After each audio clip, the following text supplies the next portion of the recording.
सोचिए जरा हालात क्या बने हुए हैं, जहां एक एक रोटी के निवाले के लिए लोग लड़ रहे हैं। गाजा की महिलाएं बता रही हैं कि पीने के लिए पानी ही नहीं है और इसीलिए उनके बच्चों का वजन लगातार घट रहा है।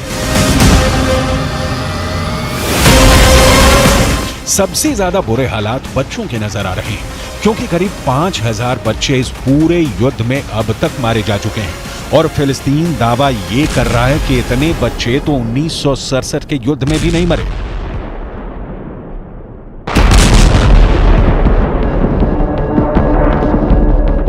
हालात क्या हैं, ये इन तथ्यों की रोशनी में बहुत आसानी से समझे जा सकते हैं। लेकिन ऐसे में कतर ने अब किसी तरह युद्ध विराम की कोशिश शुरू कर दी है।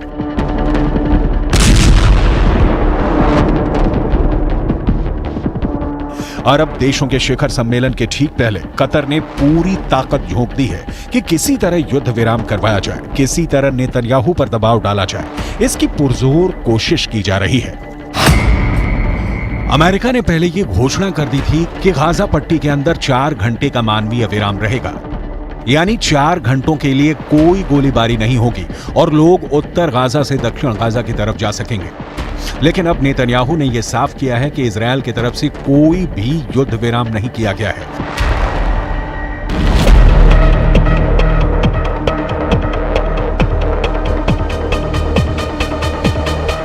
याद कीजिए, जब ये युद्ध शुरू हुआ था तो कैसे अमेरिका इजरायल का बड़ा भाई बन रहा था, लेकिन नेतन्याहू ने एक एक करके अमेरिका के कई प्रस्ताव खारिज कर दिए और ये साबित करने की कोशिश की है कि इजरायल अकेले दम पर युद्ध लड़ने और जीतने का मादा भी रखता है।